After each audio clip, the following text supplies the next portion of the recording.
Good evening दोस्तों। अपन ने electricity के करीब करीब सभी टॉपिक्स कंप्लीट कर लिए एक छोड़ के, जिसका नाम है आरसी सर्किट। अब क्वेश्चंस करने हैं, थोड़ी प्रैक्टिस करेंगे, ज़्यादा से ज़्यादा क्वेश्चन लगाने की कोशिश करेंगे। तो आज जो है मैं आईआईटी जेई के आए हुए क्वेश्चंस करा रहा हूँ। थोड़े टफ हो सकते हैं ऐसा लगेगा। जो जो मेथड तुम लगा सकते हो तुम लगाने की कोशिश करो, फिर देखें कि शॉर्ट मेथड कौन सा बनता है उसके अंदर, और इस तरीके से अपन प्रैक्टिस करते हैं। तो उसके बाद फिर नेक्स्ट टॉपिक स्टार्ट करना आरसी सर्किट, फिर ये कंप्लीट हो जाएगा। तो आज फिर प्रैक्टिस ही कर रहे हैं, और जो डाउट्स वगैरह आ रहे हों तो वो चाहो तो व्हाट्सएप पे भेज सकते हो, और नहीं तो डिस्कशन ग्रुप भी बना हुआ है शायद अपना, उस पर व्हाट्सएप पे उस पर भी भेज सकते हैं। ठीक है, तो चालू करें अपना लेक्चर आज का। तो हेडिंग डाल दीजिए problems asked in IIT JEE. अब तुम बोलोगे कि मेडिकल वाले हैं अगर हम, तो फिर आईआईटी जेईई की प्रॉब्लम्स क्यों करें। देखो, मेडिकल में तो प्रॉब्लम्स रिपीट होती हैं, और मैंने देखी आईआईटी से भी आती हैं। और आईआईटी की जो प्रॉब्लम्स हैं थोड़ी स्टैंडर्ड होती हैं, टफ होती हैं, उसको करने से दिमाग खुलता है। और भरोसा नहीं है, क्योंकि नीट और आईआईटी एम्स जो है वो मिक्सअप हो रही है। मिक्सअप हो रही है तो हो सकता है लेवल बढ़े। लेवल बढ़े तो हमें थोड़ी सी तैयारी रखनी चाहिए। ठीक है ना, कोई नहीं कह सकता कल क्या होगा। ठीक है कि नहीं, अभी कोरोना का पता ही है तुमको, इसके कारण पूरी सिस्टम चेंज हो गया। तो अगर मान लो वहाँ पे टफ प्रॉब्लम्स आ गई तो क्या करोगे। इसलिए थोड़ी सी प्रैक्टिस करके रखें। ठीक है, आईआईटी के क्वेश्चन लिखे 2018 का है, मेंस का, एडवांस का नहीं है, मेंस का है। ठीक है, लिखे क्वेश्चन नंबर 1, लिखते जाए मेरे साथ साथ, मैं बोलता जा रहा हूँ, लिखते जाए। Two batteries with EMF 12 volts and 13 volts. Two batteries with EMF 12 volt and 13 volts are connected in parallel across a load resistance, are connected in parallel across the load resistance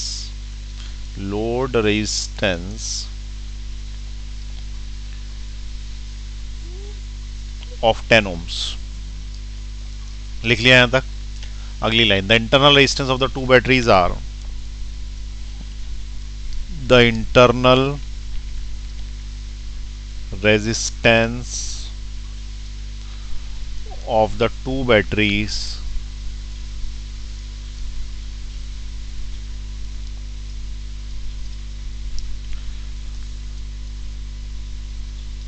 are 1 ohm and 2 ohm respectively। साथ ही के साथ लिखते जाएं 1 ohm and 2 ohm respectively। The voltage across the load lies between, the voltage across the load lies between। अब देखो, इसके option बड़े tricky थे। पहला है 11.7 वोल्ट एंड 11.8 वोल्ट, दूसरा 11.6 वोल्ट, तो काफी पास है, एंड 11.7 वोल्ट्स। थर्ड नंबर पे है 11.5 और 11.6 एंड 11.6 वोल्ट्स। फोर्थ नंबर पे 11.4 एंड 11.5। ये इतने 4 ऑप्शंस हैं। सबसे पहले चीज क्वेश्चन पढ़ना है एक बार फिर से। दो बैटरीज हैं जिनका ईएमएफ कितना, 12 वोल्ट 13 वोल्ट, पैरेलल में लगी है। अब अपने को ये आना चाहिए पैरेलल में, क्योंकि डायग्राम नहीं दिया क्वेश्चन में। लोड रेजिस्टेंस कितने का है, 10 ओम्स के साथ। इंटरनल रेजिस्टेंस ठीक है 1 ओम और 2 ओम है। तो ये बताओ कि voltage across the load resistance क्या है, voltage across the load resistance क्या है। तो सबसे पहले तो डायग्राम बनाओ। डायग्राम बनाओ तो 12 वोल्ट और 13 वोल्ट की दो बैटरीज बनानी है। तो हमने एक बैटरी बनाई, 13 वोल्ट की बैटरी बनाई। ठीक है, पहली वाली 12 वोल्ट की है, दूसरी 13 वोल्ट की है, और पहली वाली जो दूसरी जो है उसका इंटरनल रेजिस्टेंस 2 ओम्स है। तो ये 2 ओम्स, और पहली वाली इसके नीचे पैरेलल में। अब हमें ये पता होना चाहिए कि पैरेलल में कौन सा सिरा कौन सा सिरे से कनेक्टेड होता है। ये 12 वोल्ट और ये 1 ओम्स की है, और लोड रेजिस्टेंस के साथ कनेक्ट की गई है। तो ये लोड रेजिस्टेंस बना दिया, और लोड रेजिस्टेंस इसने बोल रखा है कि जो है वो 10 ओम्स का। तो पोटेंशियल इसके अक्रॉस पूछा है, ए और बी पूछा है, ऐसा मान लो, वोल्टेज अक्रॉस ए बी। अब तुम सबसे पहले ये बताओ कि जैसे ये क्वेश्चन आएगा तो तुम्हारे दिमाग में कौन सा मेथड लगता है। तो पहले अपन ये पता करें कि अपन कितने मेथड पढ़ चुके हैं। पहला हम पढ़ चुके हैं किरचॉफ्स लॉ, केसीएल या केवीएल जिसको बोलते हैं। दूसरे नंबर पे अपन ने पढ़ा है ओवरलैपिंग मेथड। ओवरलैपिंग मेथड का मतलब एक बैटरी को हटाना है, जैसे इस वाली को हटा दिया, सिर्फ इतने इतने से काम चलाया, करंट निकाला, फिर इतने इतने से काम चलाया, करंट निकाला, करंट जब इसका आ गया तो V equal to I R लगा दी। ठीक है, एक तरीका ये हो गया। थर्ड नंबर पे जो अपन ने पढ़ा वो पढ़ा equivalent battery method. Equivalent battery method याद आ रही है सारी बातें। और चौथे नंबर पे जो हमने पढ़ा वो पढ़ा है point potential method. Point potential method. अब सबसे पहली चीज इस वक्त क्या किया जाता है, तो किरचॉफ में अपन दो लूप बनाते हैं। ओवरलैपिंग मेथड में हम बैटरी एक हटाते हैं, इक्विवेलेंट बैटरी में दोनों बैटरीज हटा के एक सिंगल बैटरी लगा देते हैं। और पॉइंट पोटेंशियल मेथड में हम क्या करते हैं कि इस पॉइंट का पोटेंशियल देते हैं, इस पॉइंट का पोटेंशियल देते हैं, ऐसा। अब तुम ये चारों मेथड में से कौन सा मेथड लगाओगे ये तुम्हें देखना है। तो ओवरलैपिंग मेथड भी लगाया जा सकता है, इसको हटाओ और इतने से करंट निकाल लो, फिर इसको हटाओ इसका करंट निकाल लो, ठीक है ना। लेकिन ये बैटरी हटाओगे तो ये यहाँ पे ऐसी आएगी, लाइन आएगी, ऐसा नहीं होता कि पूरी लाइन हट गई, ठीक है ना। ये लाइन आएगी, फिर ये 13 वोल्ट की बैटरी, फिर करंट डिस्ट्रीब्यूट करना पड़ेगा, और करंट डिस्ट्रीब्यूट करने के बाद फिर हमको इसके ऊपर आएगा। तो अब ये मेथड तुम लगाओ, दूसरा भी लगाओ, तीसरा भी लगाओ, चौथा भी लगाओ, और फिर ये देखो कि सबसे अच्छा मेथड कौन सा है। तो देखो, मैं अगर इसको इक्विवेलेंट बैटरी से करता हूँ, पहले दो मेथड तुम लगा लेना। अगर मैं इक्विवेलेंट बैटरी से करता हूँ तो इक्विवेलेंट बैटरी का फॉर्मूला क्या है कि ईएमएफ जो आता है बैटरी का वो होता है E1/R1 प्लस E2/R2, प्लस इसलिए क्योंकि प्लस सिरे से मिला हुआ है, माइनस माइनस से, तो इसका मतलब सही है। अपॉन में क्या आएगा, अपॉन में 1/R1 प्लस 1/R2, ठीक है। अब इसके बाद इसका इंटरनल रेजिस्टेंस निकलेगा, वो होगा R1R2 upon R1 plus R2। और फिर क्या करना है, तो मैं करंट निकाल लेना है लोड रेजिस्टेंस में से। तो लोड रेजिस्टेंस को R अपॉन E, ऊपर ईएमएफ आता है तो E आ जाएगा इक्विवेलेंट, जो ये ईएमएफ इक्विवेलेंट है ये, और नीचे आ जाएगा R upon R plus R equivalent, ये R इक्विवेलेंट है और ये कैपिटल R। इसको सॉल्व करने से तुम्हें I मिलेगा, ये तुम्हारी फर्स्ट स्टेप हुई। फिर सेकंड स्टेप में तुम क्या करोगे, V is equal to I R लगा दोगे, ओम्स लॉ। तो V across A B is equal to current, current जो है वो I तुमने यहाँ पे निकाल ही लिया है, ये वाला I, ये वाले I को ही यहाँ रख देना है, और उसके बाद R जो है वो 10 ओम्स है यहाँ पे, तो ये 10 ओम्स रख देना। तो इससे तुम्हें एक वोल्टेज मिलेगा, वो जो वोल्टेज मिलेगा वो अपॉन में मिलेगा, ठीक है। अब वो जो वोल्टेज अपॉन में मिलेगा, वो वोल्टेज में ये देखना कि उसको एग्जैक्ट पॉइंट तक सॉल्व करने से इनमें से कौन सा आंसर होता है। जैसे 11.77 आया तो अपन ये आंसर लगा देंगे, क्योंकि 11.7 और 8 के बीच है। 11.34 आ गया तो इनमें से कोई नहीं। 11.46 आ गया तो ये वाला आंसर हो गया, ठीक है। तो इस तरीके से अपन चेक करेंगे, तो ये चेक करने के बाद तुमको आंसर मिलेगा। अब तुम इसको लगाओ और सॉल्व करके देखो कि क्या आंसर आता है। लास्ट में मैं आंसर बता रहा हूँ, ठीक है। तो करंट कितना आएगा ये भी बता दूंगा, और वोल्टेज कितना आएगा ये भी बता दूंगा। अब इतना तो तुमको खुद को सॉल्व करना पड़ेगा। अब ये मत सोचना कि मैं कैलकुलेशन भी करके देने वाला हूँ, ठीक है ना। तो ये आप पॉज दबा दीजिए, यहाँ पे हिंट बता दी मैंने, और सॉल्व करना चालू करिए।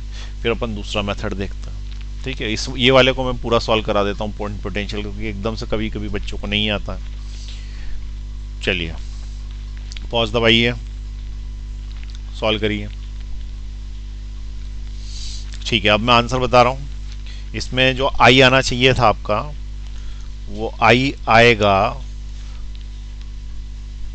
37/32, ये I आएगा, ठीक है। R इक्विवेलेंट जो है वो 2/3 आएगा,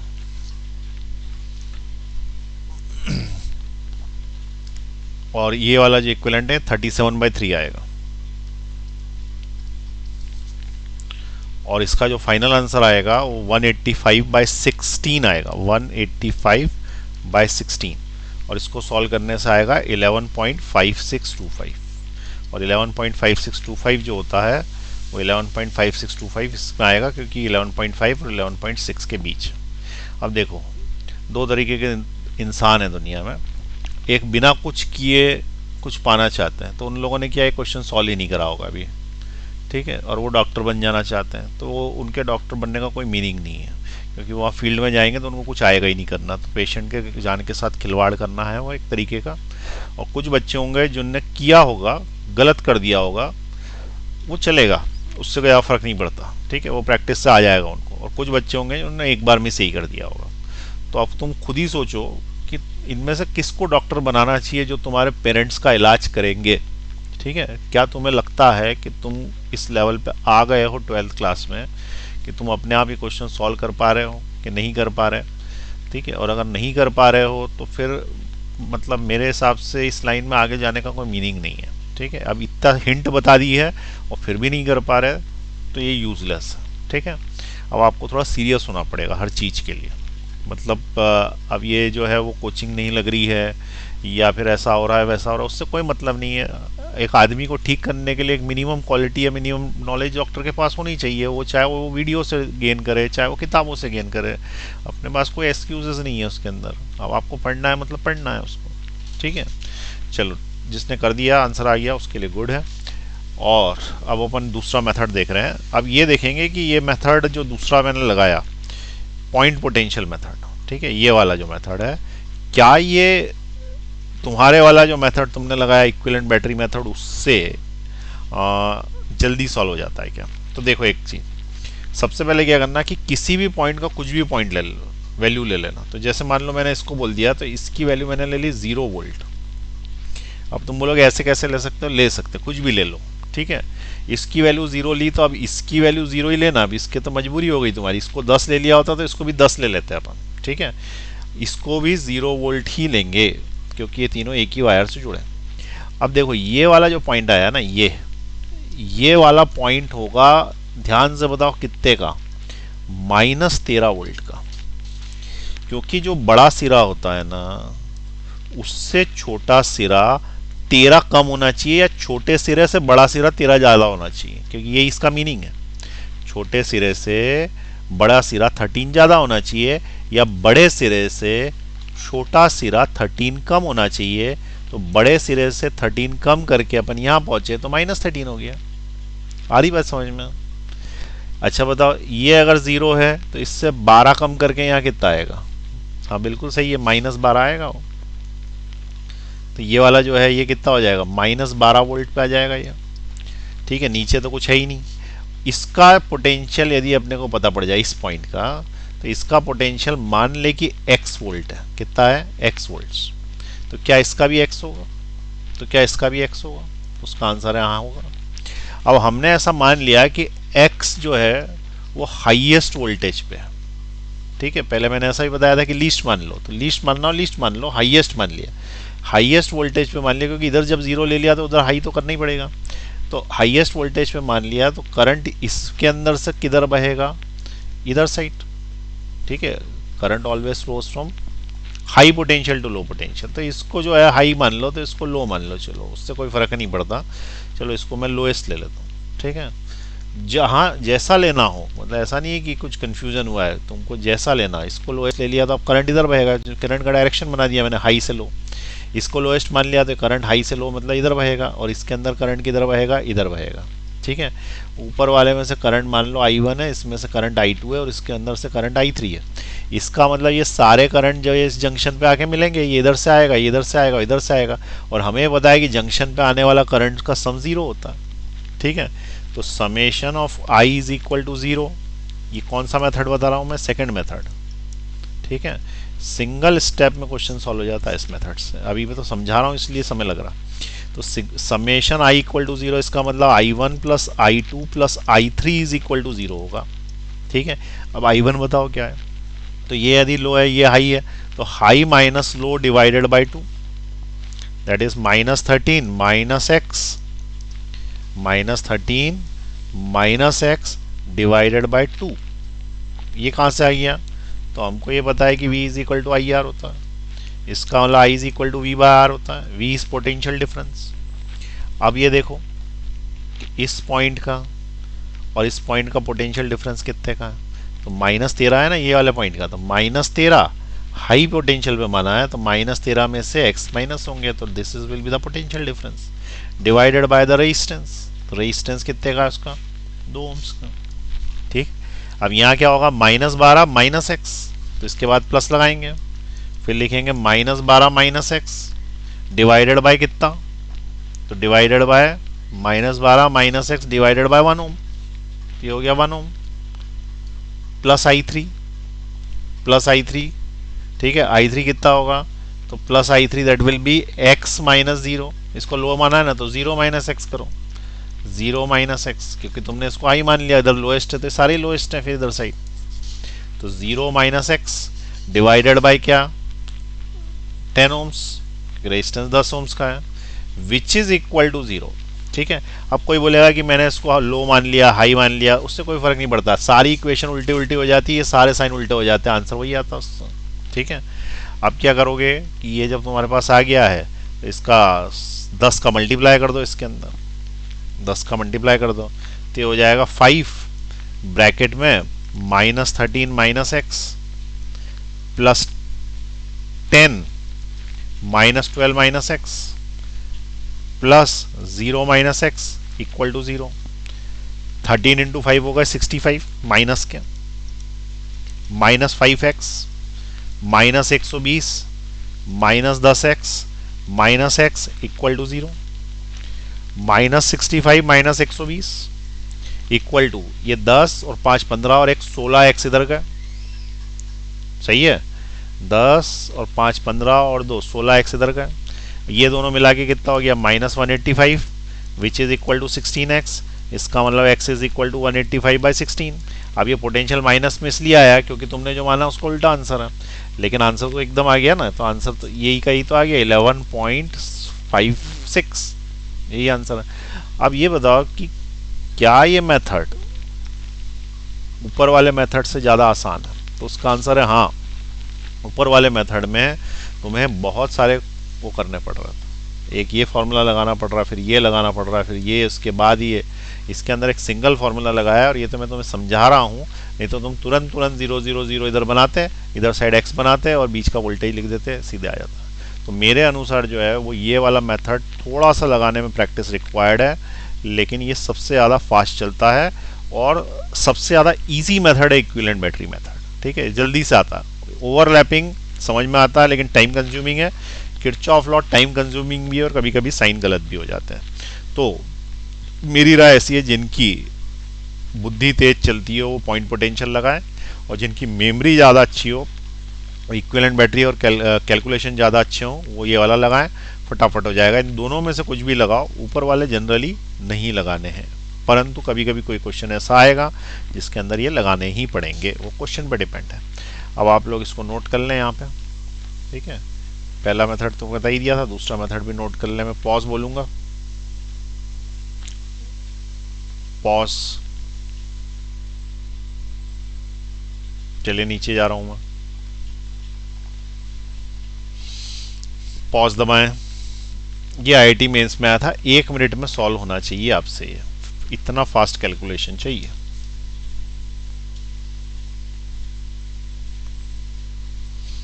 ठीक है, अच्छा रैंडम क्वेश्चन आएंगे ना, अभी तो एक इलेक्ट्रिसिटी के ही रैंडम क्वेश्चन कर रहे हैं अपन, रैंडम क्वेश्चन आएंगे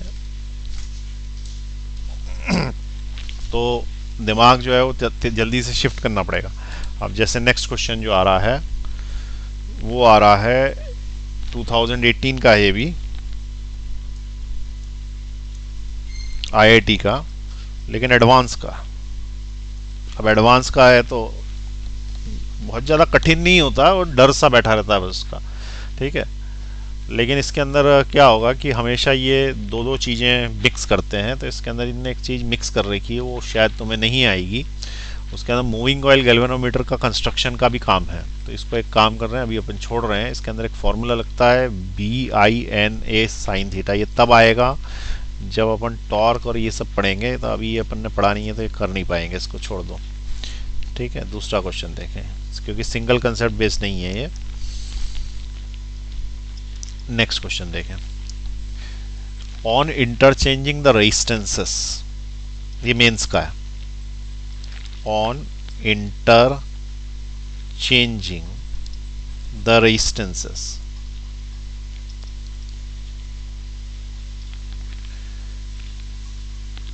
the balance point of a meter bridge, balance point of a meter bridge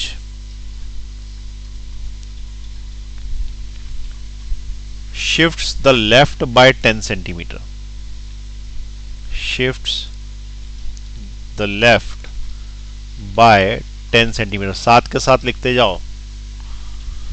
the resistance of their series combination, the resistance of their series combination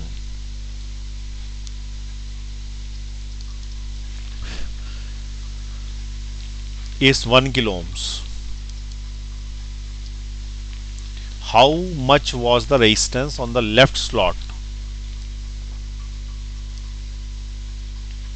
How much was the resistance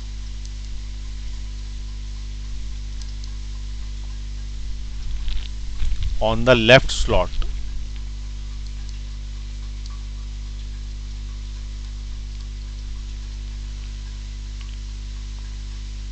Before interchanging the resistance, before interchanging the resistance, means 2018। बताएं question क्या है।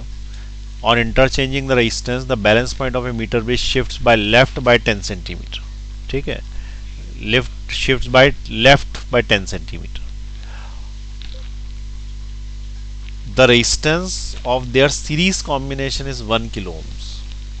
How much was the resistance on the left slot before interchanging the resistance? अब पहले question को आराम से पढ़िए, ठीक है, 5 मिनट सोचिए, डायग्राम बनाइए।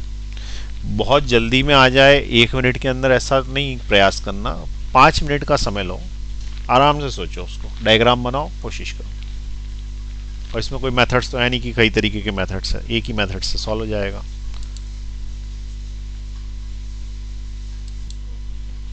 क्या क्वेश्चन डायग्राम बनाओ। सबसे पहले डायग्राम से तुरंत समझ में आता है, ठीक है, पहला काम डायग्राम बना लेना चाहिए शॉर्ट में, थोड़ा तो मैं तो बड़ा बना रहा हूँ समझाने के लिए। और interchanging the resistance between metre bridge, सबसे पहले मीटर ब्रिज याद करो कैसा था। तो मीटर ब्रिज में एक वायर था, इसी को मीटर ब्रिज बोलते थे, और इस मीटर ब्रिज के वायर में यहाँ पे से एक दो गैप आते थे, यहाँ पे ऐसा था ये मीटर ब्रिज, याद आ रहा। डायग्राम नहीं दिया है क्वेश्चन में, ठीक है, याद आना चाहिए।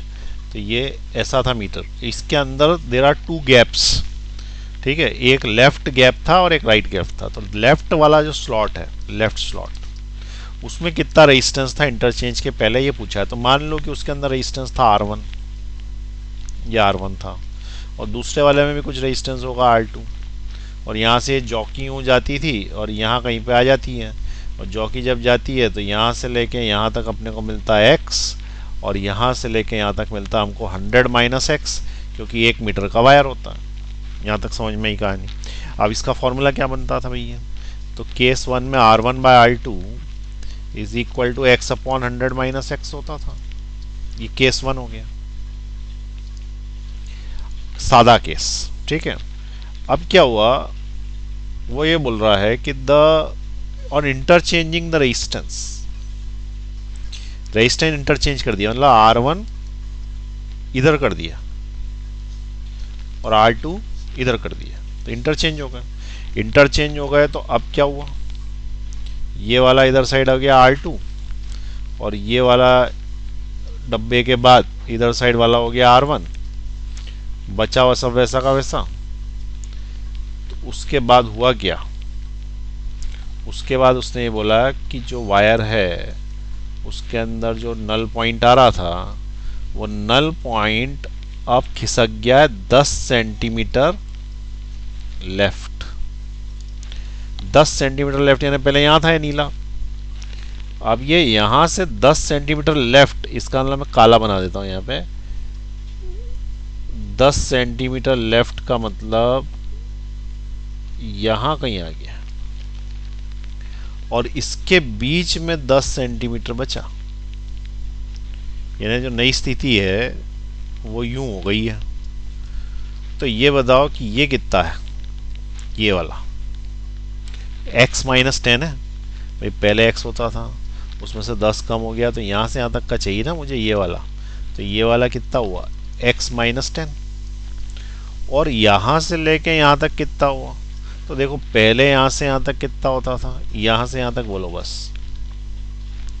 100 माइनस एक्स होता था, उसके अंदर इस जगह से इस जगह तक का जुड़ा,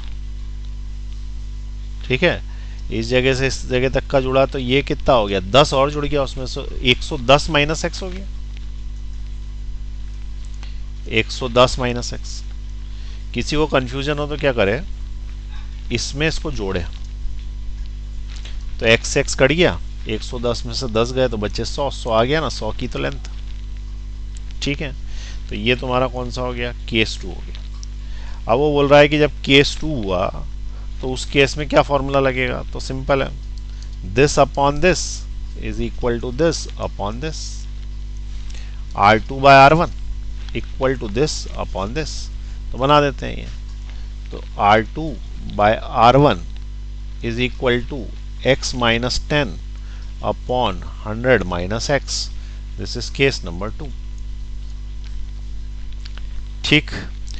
अब उसके बाद 1 और 2 को सॉल्व कर ले पहले, तो 1 और 2 को सॉल्व करने के लिए मुझे तो x मिल जाएगा, तो R1 R2 का रेशो आ जाएगा, और दूसरा उन्होंने क्या बोला है कि अगर इन दोनों को सीरीज कॉम्बिनेशन में लगा देते हैं R1 R2 को तो 1 किलो ओम आता। इसका मतलब तीसरी लाइन भी दे रखी है उसने कि R1 R2 को सीरीज में लगा देते हैं, सीरीज में फॉर्मूला क्या होता है R1 प्लस R2, तो 1 किलो ओम आता है, 1 किलो ओम का मतलब होता है 1000 ओम्स आता, तो दिस इज इक्वेशन नंबर 3। अब अननोन और इक्वेशंस अपने पास बराबर है, 3 अननोन है 3 इक्वेशन, तो सॉल्व करनी है, तो एक इसको सॉल्व करना है, ठीक, एक दूसरा ये, इसमें R1 R2 और x ही तो अननोन है, R1 R2 x, और तीसरी इक्वेशन ये देनी पड़ी उसको कि R1 प्लस R2 बराबर 1000, तो ये 3 इक्वेशन सॉल्व कर लो, आंसर आ जाएगा। अब तुम बोलोगे सॉल्व भी आप ही करके बता दो, तो कर बता देते हैं, चलो 1 में 2 का मल्टीप्लाई करेंगे, 1 में 2 का मल्टीप्लाई करेंगे तो क्या होएगा R1 by R2 into R2 by R1, सही है कि नहीं, left left side, this into this बराबर this into this, equal to x upon 100 minus x into x minus 10 upon 100 minus x. कोई शंका, कट गया, ये भी कट गया। अब ये जो नीचे वाला है ये क्रॉस मल्टीप्लाई को ऊपर गया, तो ऊपर गया तो ये हो गया 100 minus x into 100 minus x एक और बार है, तो स्क्वायर हो गया, विच इज इक्वल टू इसका मल्टीप्लीकेशन इसमें करो और इधर भी करो, तो x into x x square और माइनस 10x, तो it will be x square minus 10x। अब स्क्वायरिंग कर दो तो a square plus B square minus 2ab equal to x square minus 10x, x square से एक्स स्क्वायर कैंसिल हो गया, ये आ गया 10,000 बराबर 190x हो गया, हो गया, अरे 200 उधर जाएगा ना, प्लस में हो जाएगा, तो 190x हो गया, तो x की वैल्यू आ गई, 0 से एक 0 और काट दो, x की वैल्यू आ गई 1000 अपॉन 19 ओम्स, ओम्स नहीं सॉरी, ये तो मीटर सेंटीमीटर में होगा ना, 100 सेंटीमीटर है, तो ये सेंटीमीटर में आ गई। अब x की अगर तुम्हारे पास वैल्यू है तो x की वैल्यू को केस 1 में रख के क्या तुम R1 बाय R2 की वैल्यू निकाल लोगे, यहीं पर रखना ही तो है, तो R1 बाय R2 की वैल्यू निकल जाएगी। जब R1 बाय R2 की वैल्यू निकल जाएगी और R1 प्लस R2 भी अवेलेबल है, तो अपन इसमें से R1 की वैल्यू निकाल के इसमें सब्सटीट्यूट करेंगे R2 के टर्म्स में, तो हमें R2 आ जाएगा। आ रही बात समझ में? अब तुम बोलोगे कि इतना कैसे करें वहां पे, तो इतना मत करो, ऑप्शंस होते हैं सब में, ऑप्शंस, ठीक है। तो इसके जो ऑप्शंस है वो मैंने लिखाए नहीं थे, इसके देखो ऑप्शंस क्या दिए हुए हैं। पहला ऑप्शन दे रखा है 910, दूसरा ऑप्शन दे रखा है 990, तीसरा ऑप्शन दे रखा है 505 और चौथा ऑप्शन दे रखा है 550। लेफ्ट कैप वाले का पूछा है। अब तुम क्या करोगे कि यहाँ पे जब इसमें वैल्यू रखोगे R1 बाय एक्स की, या तो तुम सेकंड केस में रख दो तो भी चलेगा। तो ये सेकंड केस में इस एक्स की वैल्यू रखनी है यहाँ से यहाँ, इससे तुम्हें R1 बाय R2 का रेशियो मिल जाएगा और R1 bye R1 plus R2 मिल जाएगा। अब R1 बाय R2 का जब रेशियो मिलेगा तो उसमें से R2 की वैल्यू निकाल के यहाँ पुट कर देना और इसके अंदर से अंदाज लगा लेना कौन सा आंसर है एग्जैक्टली। तो अपन क्योंकि उसने लेफ्ट पूछा है, इसका मतलब इक्वेशन तो सॉल्व ही करनी पड़ेगी, तो ये वाली ही इक्वेशन सॉल्व करनी पड़ेगी। तो ये क्या करो, एक्स की वैल्यू यहाँ डालो, then find R2 by R1, उससे R2 बाय R1 निकलेगा और R2 बाय R1 में से जो भी वैल्यू आएगी यहाँ तो नंबर में आ जाएगा, तो उससे R2 की वैल्यू निकाल लेना, क्योंकि तुम्हें R1 निकालना, R2 की जगह तुम्हें R1 निकालना। ये क्वेश्चन है कि R1 कितना है लेफ्ट गैप में, तो R2 की वैल्यू जो आएगी वो किसके टर्म्स में आ जाएगी, R1 के टर्म्स में आ जाएगी। अब उसको उठा के काय में रख देना, उसको उठा के इसके अंदर रख देना, तो R1 मिल जाएगा। और अगर तुम R1 ही चाहिए ना, हाँ तो R1 चाहिए, बस आ गया, स्टेप खत्म। और क्या, तो ये R2 की वैल्यू यहाँ डाल देना, तो इससे तुम्हें R1 मिल जाएगा। R1 is equal to this. तो इसका जो आंसर दिया हुआ है वो है 550। अब थोड़ी मेहनत करो, पॉज का बटन दबाओ और ऊपर देखो भी मत कि क्या कराया मैंने, पूरा का पूरा जो अभी मैंने समझाया वो खुद सॉल्व करने की कोशिश करो। अब तुम बोलोगे कि एक एक क्वेश्चन में तो 12-12 15-15 मिनट लग रहे हैं, तो लगेंगे वो, तो भाई धीरे धीरे आएगी कोई सी चीज़, ठीक है। और क्वेश्चन कठिन है क्योंकि IIT के भले ही वो मेंस के हो तो भी कठिन होते हैं, मेडिकल से तो कठिन ही होते हैं, ठीक है। चलिए लिख लीजिए इसको, पॉज दबाइए,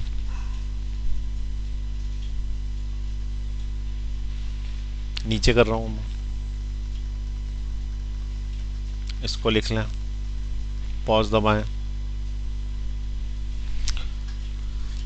चलिए अब नेक्स्ट क्वेश्चन करेंगे अपन।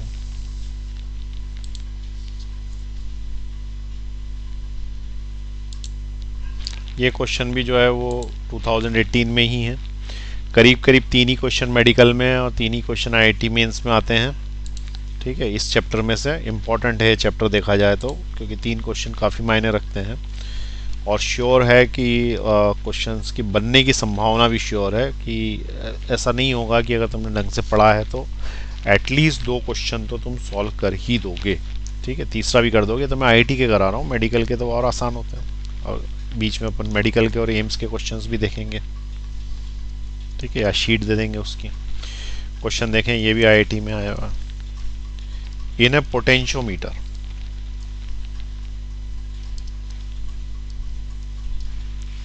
एक्सपेरिमेंट। अब देखो एक्सपेरिमेंट में दोनों पूछ लिया इसने, मीटर ब्रिज भी पूछ लिया, पोटेंशियोमीटर भी पूछ लिया, ammeter two volt meter conversion भी पूछ लिया IIT एडवांस में, तो तुम लोगों को आता है, लेकिन गैल्वेनोमीटर नहीं आता अभी। In a potentiometer experiment it is found that no current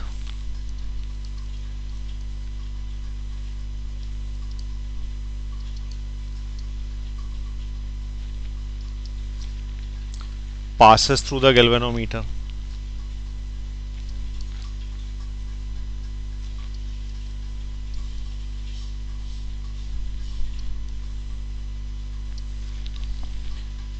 When the terminal of cell are connected across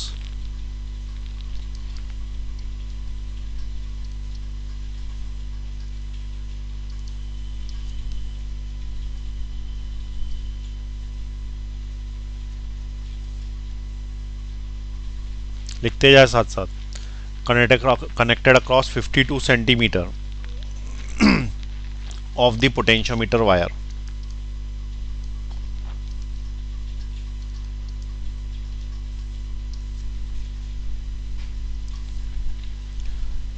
If the cell shunted by a resistance of 5 ohms, if the cell shunted by the resistance of 5 ohms. A balance is found when the cell is connected. A balance is found when the cell is connected across 40 centimeter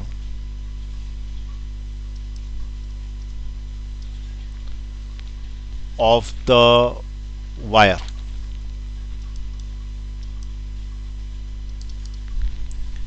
Find the internal resistance of the cell.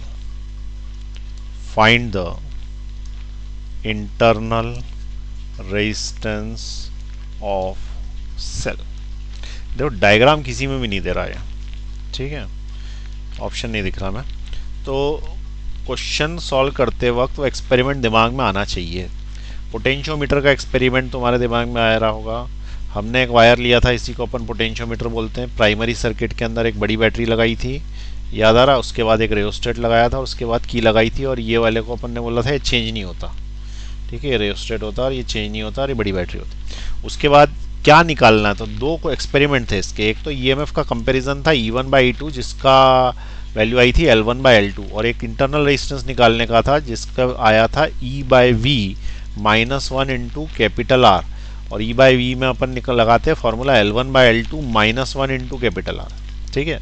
इतना ही पढ़ा है अपन ने, इसी में से आया होगा question, क्योंकि दो ही एक्सपेरिमेंट है। तो it is found that no current flows when the terminal is connected across 52 centimetre.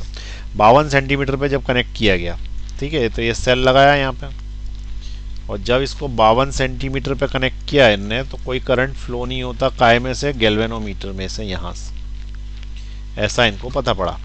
फिर इनने क्या किया कि the cell is shunted, cell को शंट किया, काय से 5 ओम के रेजिस्टेंस। अब शंट कैसे करते हैं, तो शंट मतलब पैरेलल में लगाने को बोलते हैं शंटेड। सेल को शंट किया कितने ओम के रेजिस्टेंस से, 5 ओम के। अब इसका ई और वी तो हमें पता नहीं। तो अब क्या होता है कि जो बैलेंस पॉइंट होता है वो शिफ्ट हो जाता है और 40 सेंटीमीटर पर आ जाता है। तो ये बैलेंस पॉइंट यहाँ से शिफ्ट हो गया और बैलेंस पॉइंट अब यहाँ कहीं आ गया, और ये वाला 40 सेंटीमीटर है। तो उसने पूछा कि इंटरनल रेजिस्टेंस बताओ दे, तो बहुत सरल क्वेश्चन हो गया, ये डायरेक्ट ही हो गया एक तरीके से देखा जाए तो। इंटरनल रेजिस्टेंस बताओ तो क्या, पहली बार जब शंट नहीं किया था तो ईएमएफ बता रहा था, और जब उसने शंट कर दिया तो इस सर्किट में से करंट जाने लगा तो वोल्टेज बताने लग गया। तो E/V का रेशियो अपने को पता है, उससे ये फॉर्मूला लगा के निकाल लेंगे। तो सिंपल है, R is equal to L1 है 52 अपॉन 40 -1 इंटू ये शंट रेजिस्टेंस ही होता है इधर साइड जो लिखा रहता है, इंटू 5। तो इससे R बराबर हो जाएगा 52 - 40, 52 - 40 इज 12 डिवाइडेड बाई कितना 40 इंटू 5, 5 8 ज़ा 40 हो गया। फिर और कैंसिल आउट करना है तो 4 2 ज़ा 4 3 ज़ा, इसका मतलब 1.5 ओम आंसर आ गया इसका। तो ये इसका इंटरनल रेजिस्टेंस हो गया। ठीक आया समझ में। तो देखो 3 क्वेश्चन थे, 2 थोड़े टफ थे, लेकिन ये वाला थोड़ा सरल दे दिया। लेकिन सरल उसके लिए जिसको ये कंसेप्ट एकदम याद आ गया हो, जिसको आ गया होगा उसके लिए ठीक है, नहीं आया होगा उसके लिए टफ पड़ गया है। ठीक है, तो ये आए 3 क्वेश्चन आए थे भाई 2018 में, ये मैंने करा दिए हैं। उसके बाद अब मैं नीट के क्वेश्चंस लूँगा और एम्स के क्वेश्चंस लूँगा। पहले एम्स के लूँगा फिर नीट के लूँगा। उसके बाद फिर हम आरसी सर्किट स्टार्ट करेंगे, या पहले आरसी सर्किट स्टार्ट कर देंगे तो बाद में लेंगे जब तक आप, क्योंकि बीच बीच में आरसी के भी क्वेश्चंस आ जाते हैं उसके अंदर। ठीक है, इसको नोट कर लीजिए पॉज दबा के।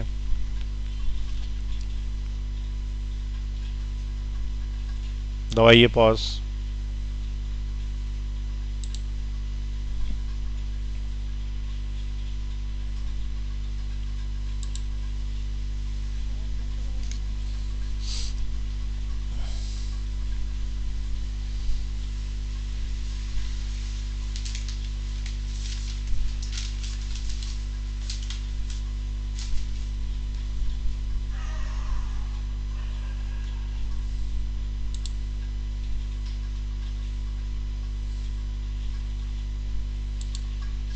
चलिए एक क्वेश्चन और करेंगे, आप ही को करना है, हमें कुछ नहीं करना है, हम पढ़ा चुके हैं जितना पढ़ाना था। A heating element इसके साथ साथ ही लिखते रहना, ठीक है।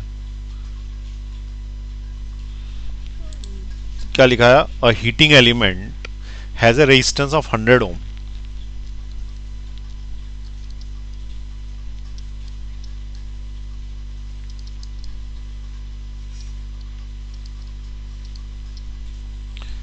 at room temperature.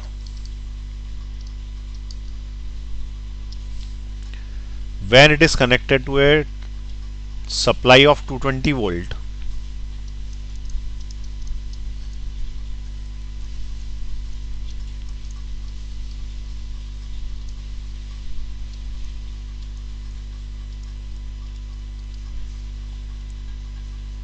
a steady current of 2 ampere passes in it.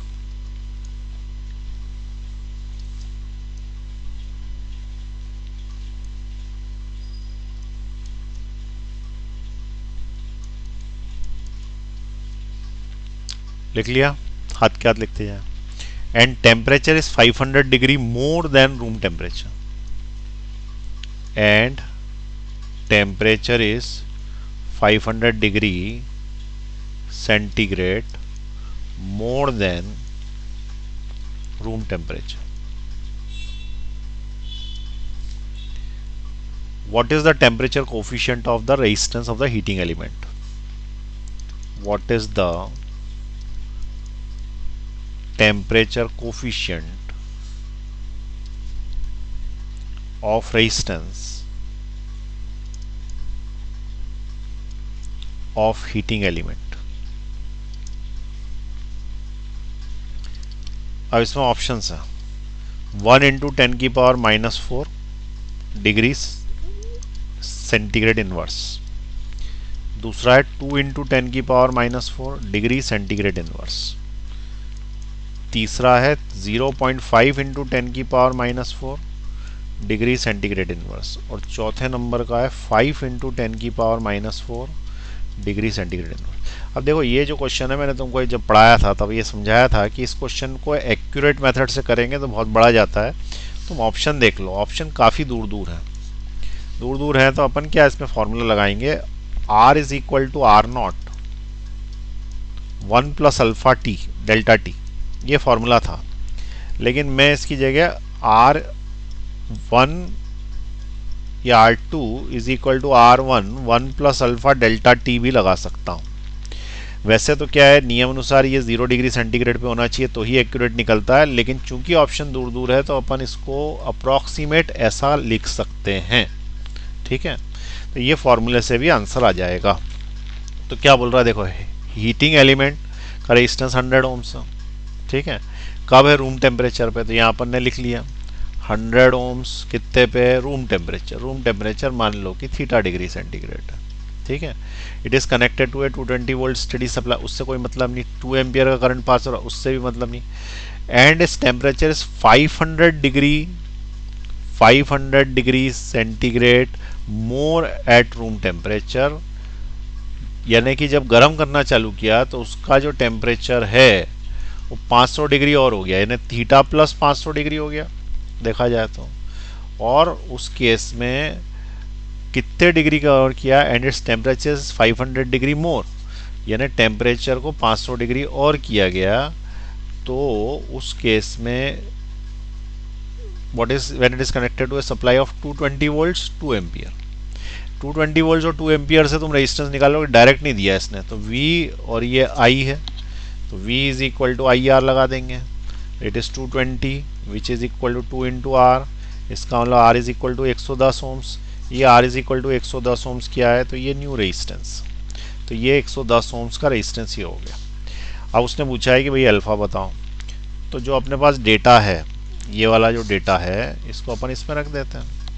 तो इसको अपन बोलेंगे R1, इसको बोलेंगे R2। तो R2 की जगह मैंने लिखा 110, R1 की जगह लिखा 100, 1 प्लस अल्फा मुझे निकालना है। What is the change in temperature? तो इस टेम्परेचर में से इस टेम्परेचर को घटाओ तो 500 degree centigrade change in temperature आएगा।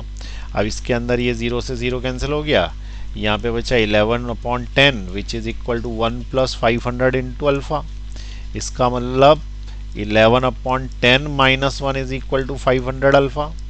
इसका मतलब 1/10 इज इक्वल टू 500 अल्फ़ा, इसका मतलब alpha is equal to 1/5000, alpha equal to 1/5000।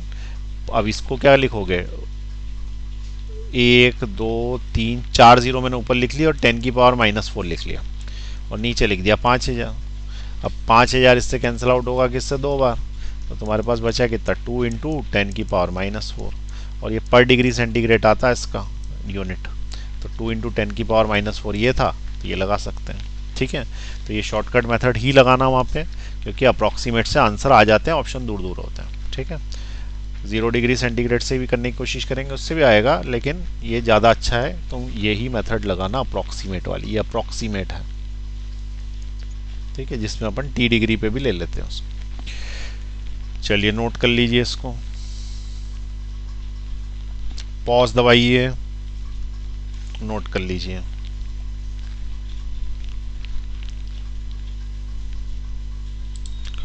ये क्वेश्चन भी 2018 आईआईटी का ही है, पर ये किसी दूसरे सेट का है। ठीक है, क्योंकि उस वक्त ऑनलाइन हुई थी तो कई सारे सेट्स में क्वेश्चंस आए थे। चलिए अब अगली क्लास में करेंगे, नीट के क्वेश्चंस भी करेंगे, एम्स के भी करेंगे। ठीक है, और ऐसा मत सोचें कि नीट वाला है तो आईआईटी के नहीं करेगा, या आईआईटी वाला है नीट के नहीं करेगा। क्वेश्चन क्वेश्चन होता है, फिजिक्स फिजिक्स होती है, सब तरह के क्वेश्चंस आने चाहिए। ठीक है, मुझे जो मिलते हैं मैं सॉल्व करा देता हूँ।